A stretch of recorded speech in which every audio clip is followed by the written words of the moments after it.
जी नाज़रीन अस्सलाम वालेकुम। मैं अज़मत भट्टी आपसे मुखातब हूँ और आप देख रहे हैं अज़मत भट्टी ऑफिशियल। आज हमारे स्टूडियो में एक बहुत ही अहम शख्सियत तशरीफ़ लाई हैं जिनका तल्लुक़ स्टेज से है। उन्होंने बड़ा काम किया है, बड़ी मेहनत से यहाँ तक पहुँची हैं और बड़ा लंबा सफ़र है उनका। तो आइए आज आपकी मुलाकात करवाते हैं स्टेज की मरूफ़ आर्टिस्ट से, सना चौधरी से। जी सना अस्सलाम वालेकुम। वालेकुम अस्सलाम। भट्टी साहब कैसे हैं आप? हाँ जी ठीक है, अल्लाह का शुक्र है। आप सुनाएं कैसे हैं? अल्लाह का शुक्र। पहले तो आपका बहुत शुक्रिया कि आप आए, तशरीफ़ लाए अपना टाइम निकाल के, तो हमें मौका दिया, आपका बहुत शुक्रिया। कोई बात नहीं भट्टी साहब, आपने भी तो मुझे बहुत काम करवाया है और जहाँ भी कोई रिकॉर्डिंग होती है, कोई मशहूरी होती है, कोई ड्रामा होता है किसी चैनल पे, तो आप भी बहुत काम करवाते हैं। आपने अपने चैनल के लिए याद किया, ये तो मुझे बहुत अच्छा लगा, बहुत खुशी हुई, हालांकि बहुत सफ़र था। अच्छा, आपसे पूछना ये था कि ये जो आपका फ़नी सफ़र है ये कैसे शुरू हुआ? आपको शौक़ था या आप प्लानिंग करके आए हैं या अचानक ही कोई हादसाती तौर पे आप आए हैं तो आपने ये स्टेज किया, जो इतना काम किया है, तो कैसे यहाँ तक पहुँचे हैं? मेरे अपने माइंड की प्लानिंग थी, बचपन से ही मुझे शौक़ था कि मैं आर्टिस्ट बनूँ, एक अच्छी फ़नकार बनूँ। और हर इंसान का ख्वाब होता है कि मैं स्टार बनूँ, या अपने मन ही मन में सभी स्टार होते हैं। तो मैं शुरू से ये चाहती हूँ मेरे फ़ैन हों, फ़ैन फॉलोइंग हो, लोग मेरी चाहत करें, मेरा डांस देखें, मुझे लाइक करें। मेरा बचपन से ही शौक़ था और मुझे इतना क्रेज़ था कि मैं स्क्रीन में आऊँ, और अल्लाह का शुक्र है कि अभी वो हो भी रहा है, मैं कर भी रही हूँ, बहुत सारा काम किया भी है। तो मुझे बहुत सारी मुश्किलात भी आई, उन मुश्किलात का सामना भी करना पड़ा मुझे।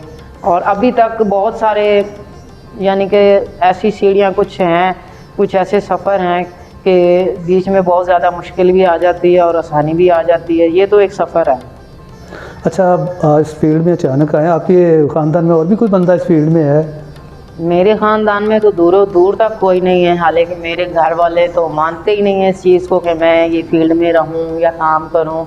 वो तो मुझे मना करते हैं। मैं आती हूं घर में से छुप छुपा के आती हूं, और जब मैंने जाना होता है, मैंने मेकअप मुंह हाथ धो के जाना होता है, ड्रेस चेंज करके जाना होता है, पता सबको है कि मैं ये काम करती हूँ। जी जी।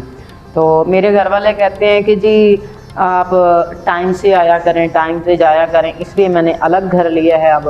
तो मैं अलग रहती हूँ फैमिली से। कुछ फैमिली के लोग ऐसे हैं जो मेरे साथ भी रह जाते हैं। बस मोहल्लेदारी होती है कि रात को लेट नाइट आना जाना माँ बाप बहन भाई बर्दाश्त नहीं करते।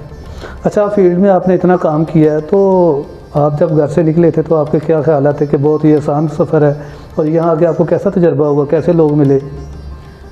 मैंने जब एंट्री की थी, जब मैं आई थी, तो मुझे पता ही नहीं था कि मैं किधर आई हूँ। ये मेरा एक दोस्त था बाहर दुबई में, उसने मुझे कॉल की। मैंने कहा यार मुझे ना ड्रामा करना है और मुझे काम करना है, तो मुझे ना आप काम दिलवाओ। उसने मुझे कहा कि तुम ना चबुर्जी चली जाओ। अच्छा। चबुर्जी में गई तो वहाँ भी उसने एक शख्सियत का नाम लिया कि उसके ड्रामे की ओपनिंग है। मतलब कि मेरी इतनी एज भी नहीं थी और इतनी बड़ी चादर ली मैंने साथ, मैंने अपनी छोटी बहन को लिया। हर बंदा हमें देखे, कोई नंबर मांग रहा है, कोई कुछ कर रहा है, कोई कुछ कर रहा है। बड़े ही बुरे लोग थे, लेकिन उसमें से कुछ अच्छे लोग भी थे जो मेरी इज़्ज़त कर रहे थे और मुझे प्यार भी कर रहे थे, जिन्होंने आगे मुझे काम भी करवाया है। अच्छा, आप ये बताएं कि आपको याद है कि आपने सबसे प्ले किया था पहला जो, वो कौन था, कौन सा था, उसका नाम क्या था, उसके डायरेक्टर कौन थे, उसकी कास्ट क्या थी? जी मुझे बिल्कुल याद है। ये तो ऐसे लगता है कल की बात है। मैंने स्टार्ट लिया था क़ज़ाफ़ी स्टेडियम से स्टार्ट लिया था, और उसके डायरेक्टर थे सहर अब्बास। अब तो वो दुनिया में नहीं है। तो उसकी जो कास्ट थी, मुख्तियार चंद था, शाज़िया बलोच थी, सोनिया सेठी थी, आलिया थी। वो आलिया को जानते हैं ना आप, आलिया चौधरी? हाँ जी। वो थी, और बहुत सारे फ़नकार थे, बहुत अच्छा लगता था। वसीम भी था उसमें, वसीम अब्बास। तो मतलब कि बहुत सारे फ़नकार थे, अभी तक मुझे याद है। और तब मुझे वो डांस करने के लिए गाना नहीं देते थे, उन्होंने मुझे बेटी का रोल दिया, 2-4 मिनट की एंट्री करवा के बाहर भेज देते थे। अच्छा, मुस्तकबिल में आपने क्या सोचा है कि आप ये जो स्टेज पे जो डांस करती है वही करेंगी या एक्टिंग की तरफ आना चाहते हैं? जैसे टीवी है, फिल्म है, आपने फिल्म भी की है सुना है अभी रिसेंटली कोई, तो पीटीवी पे भी काम आपने किया है, प्राइवेट सीरियल्स में भी आप काम कर रहे हैं, तो आप क्या समझते हैं, स्टेज में जाना चाहते हैं या आप इस तरफ भी आना चाहेंगे? देखें कि स्क्रीन पे तो मैंने रहना ही है, अल्लाह का शुक्र है, और मैं स्टेज पे भी काम करना चाहती हूँ। और आजकल आपको पता है स्टेज तो रह ही नहीं गया, स्टेज तो समझ लें कि स्टेज का कोई काम नहीं रह गया। स्टेज का काम इतना है, पहले होता था हफ्ता डेढ़ ड्रामा चलता था, फिर आ गया 6 दिन पे, फिर आ गया, मतलब ऐसे आहिस्ता आहिस्ता अब 3-4 दिन ड्रामा चलता है। प्रोड्यूसर कोशिश करते हैं, फनकार भी कोशिश करते हैं कि हमारा काम चले, मगर हमारी कुछ बीच में ऐसी आर्टिस्ट हैं कि उनको अभी नई आई हैं, उनको नहीं पता काम करने का, तो बस वो मजबूरी के तौर पे आती हैं, कुछ ऐसे गलत स्टेप उठा लेती हैं जिसकी वजह से हमारी ये जो है स्टेज लाइन जो है वो थोड़ी कम हो रही है, तो उसमें बहुत सारे मसले होते हैं। अच्छा, आप ये फरमाएं कि ये जो आजकल हुकूमत कर रही है एक्शन आर्टिस्टों के खिलाफ थिएटर में, तो इसके बारे में आप क्या कहेंगे? हुकूमत ठीक कर रही है?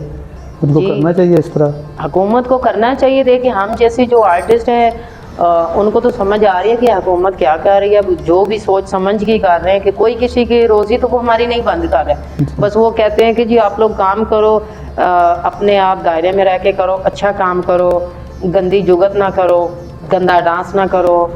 अब ये एक को समझाएं या हज़ारों को समझाएं, ये तो सबके लिए वो मैसेज है ना, और ये अच्छा हो रहा है। लेकिन ये मैं कहना चाहूँगी कि बिल्कुल थिएटर बंद ना करें, जी। बस उनको आगाह कर दें, उनको बता दें कि जी आपने इस तरीके से काम करना है, और हम लोग इस चीज़ को फॉलो कर रहे हैं और करते हैं कि हम लोग अच्छा काम करते हैं। अब देखें ना, जैसे लोगों का माइंड तो खुद ही सेट कर दिया ना जी थिएटर ने कि अब यहाँ डांस भी होगा और ऐसे डांस होंगे, ऐसे गाने होंगे, तो अब पब्लिक वही देखना चाहती है, वही देखने आती है। हाँ जी। बड़ी बड़ी दूर से लोग आते हैं। जब लोगों को आप ऐसे फैमिली ड्रामा दिखाएंगे तो हर बंदा तो वहाँ नहीं आएगा, तो इसका क्या हल है आपकी नज़र में? क्या करना चाहिए इसका? कुछ लोग आधे से ज़्यादा कुछ लोग फैमिली ड्रामा भी पसंद करते हैं, बीच में ऐसे कुछ होते हैं छिनछोरे लोग जो मतलब कि ऐसा डांस लाइक करते हैं, लाइक के जो फैमिली में बैठ के नहीं देख सकते।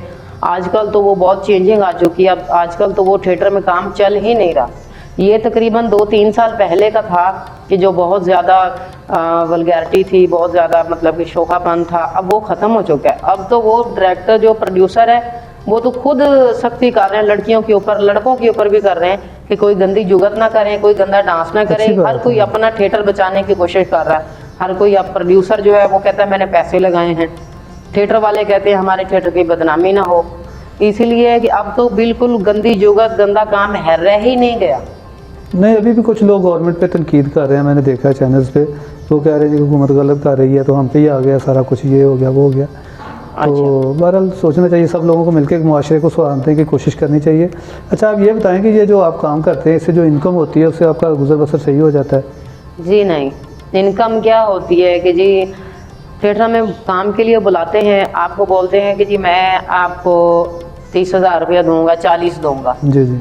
तो आगे जब काम उनका ठंडा मट्ठा होता है कि जैसे कि मतलब कि आज पब्लिक ज़्यादा आ गई है, कल कम होगी, परसों उससे भी ज़्यादा कम होगी, तो वो आर्टिस्ट को पेमेंट पूरी नहीं देते। वो पता क्या करते हैं, जी आपकी टिकटें नहीं आई, आपके फ़ैन नहीं आ रहे, आप फैनों को बुलाएं और देखें कि मेरा ड्रामा तो बहुत कम हो गया है, मेरी तो पब्लिक नहीं आ रही। अच्छा, आपकी बात कर रहा हूँ, ये भी आर्टिस्ट की जिम्मेदारी है ऑडियंस को बुलाना? ये पहले के दौर में नहीं था। अच्छा। ये जो आजकल नए नए प्रोड्यूसर आ रहे हैं ना, और न्यू टैलेंट लड़कियां आ रही हैं, वो कहती हैं कि जी मैं आपको टिकटें दूंगी।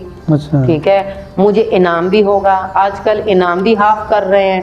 पहली बात तो ये कि हुकूमत सही कर रही है, इनके ऊपर सख्ती नहीं होगी ना तो ये बहुत आगे लंबा प्रोसीजर हो जाएगा। सही है।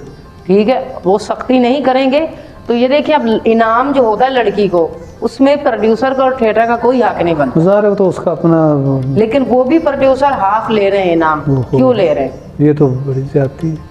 एक लड़की मजबूरी तौर पे, फर्ज करो हम किसी को कहते हैं कि जी मेरी मजबूरी है, मुझे थोड़ा इनाम करवा दो। अब वो 5,000 करवाता है, 2,500 रुपये वो रख लेगा, तो 2,500 को हम क्या करेगी लड़की? सही है। बीच में कुछ थिएटर और कुछ प्रोड्यूसर अच्छे भी हैं जो लड़कियों से इनाम वापस नहीं लेते, जो कहते हैं कि जी आपका हक है, आप ही रखें। अच्छा, आप ये बताएं कि ये जो लड़कियां डांस करती हैं ऐसे वल्गर गानों पे, ये उनकी अपनी मर्जी से होता है या प्रोड्यूसर की मर्जी से होता है? ये तो लड़कियां खुद करती हैं। प्रोड्यूसर का इसमें कोई हाथ नहीं, उसको नहीं पता कि मेरा स्टेज बदनाम हो रहा है या मेरा ड्रामा ख़राब हो रहा है, तो वो ज़बरदस्ती तो नहीं कर सकती ना? नहीं, वो ज़बरदस्ती मतलब कि देखिए, अब एक ड्रेस मैंने पहना हुआ है, जी। जब मैं स्टेज पे जाऊंगी, मैं अगर मैं देखो मैं झुकने वाला कर रही हूँ तो आगे से मेरा डीप गला होगा तो वो जिस्म तो दिखेगा। अब वो उन्होंने कहा है कि जी पहले लड़कियां कर लेती थी स्टेज पे जाके, कोई दुपट्टा पब्लिक में फेंक देती थी, कोई कुछ करते थे, कोई कुछ करते थे। इसमें प्रोड्यूसर का कोई हाथ नहीं होता। डायरेक्टर ने लड़की का ड्रेस चेक करना है कि आपने कैसा ड्रेस पहनना है। डायरेक्टर ने ओके करना है तो लड़की ने स्टेज पे बाहर जाना है। अच्छा, आप ये फरमाएं कि आपकी शादी हुई है कि नहीं हुई? शादी मेरी, मैं सोच रही हूँ कि शादी कर रही हूँ, अभी तक तो मेरी शादी नहीं हुई। मैं शादी करना चाहती हूँ, लेकिन आजकल के लोग धोखे बहुत लड़कियों को देते हैं। हाँ, ये तो है। साल लड़कियां भी वैसे बड़े धोखे देती हैं। नहीं नहीं नहीं नहीं, ये बात ना करें। नहीं, लड़कियां तो मासूम होती हैं। हाँ, नहीं, वो तो मासूम होती हैं। तो देखें, एक लड़की ने अपनी जिंदगी एक बंदे के नाम लगा दी है, अपना सारा वजूद एक बंदे को दे दिया, तो समझ ले उसने पूरी जिंदगी दे दी है। अब आदमी उसका कैसे यूज कर रहे हैं, या कुछ लोग टाइम पास करते हैं लड़कियों के साथ, मिस यूज करके लड़की को छोड़ देते हैं। बाद में कहते हैं कि जी तुम्हारी यार है, तुम ये करती हो। बाद में उस लड़की की बुराइयां भी उनको नजर आने लग जाती हैं। एक लड़की को फील्ड से ही आप ले रहे हो, पता है ड्रामा लाइन है, कितने इसके फैन होंगे, कितने इसके चाहने वाले होंगे, उस वक्त उनको पता नहीं चलता। मेरे साथ भी हुआ ऐसा जी। हाँ जी, मैंने भी एक दोस्ती टाइप, मतलब कि समझ लो प्यार ही समझ लो, कि ऐसे हुआ था मेरे साथ भी। मगर मेरे साथ भी होने वाला था, हुआ भी है और नहीं भी हुआ, तो फिर मैं थोड़ा पीछे हट गई हूँ। मैंने कहा थोड़ा अभी और सोचते हैं। तो क्या सोचा आपने शादी के बारे में? किस किस्म का आपको मियाँ चाहिए? क्या आपने आइडिया है आपके ज़हन में? आइडियल क्या है? मेरे जहन में आइडिया ये है कि आजकल तो लोगों ने फिलहाल तो दिमाग ही बंद कर दिए हैं कि समझ में नहीं आती कि बंदा किस तरीके का। कभी कभी तो जो इंसान बहुत ज़्यादा शरीफ दिख रहा होता है ना, वही बाज़ों का दफ़ा कि वो बहुत ज़्यादा ख़राब होता है। अब आजकल लोगों की समझ नहीं आ रही कि इसके इधर जाएं कि इधर जाएं, किधर जाएं, समझ ही नहीं आ रही। मैंने फ़िलहाल तो कुछ नहीं सोचा, रब की ज़ात पे छोड़ा है कि जो अल्लाह करेगा बेहतर होगा। अच्छा, अगर आप शादी करते हैं और आपके मियाँ आपसे कहते हैं कि आप ये फील्ड छोड़ दें, ड्रामा और ये शोबिज़ की, तो आप छोड़ देंगे? नहीं, ये मैं फील्ड तो नहीं छोड़ूंगी। हाँ, अगर वो इस काबिल होगा तो मेरा दिल ही नहीं करेगा कि मैं ये फील्ड करूं। ये अच्छी बात है। चलिए जी, आपका बहुत शुक्रिया, आप तशरीफ़ लाए। अल्लाह मियाँ आपको कामयाबियाँ दे और हमारी दुआएं आपके लिए। Thank you so much. नाज़रीन, आपने ज़ाहिर इनकी गुफ्तगू सुनी, आपको अच्छा लगा होगा। बड़ी मेहनत की है इन्होंने, काफ़ी सालों से ये काम कर रहे हैं। तो हमारी तो दुआएं हैं इनके लिए, अल्लाह मियाँ इनको कामयाब करे। उम्मीद है कि आपको इनकी बातें अच्छी लगी होंगी।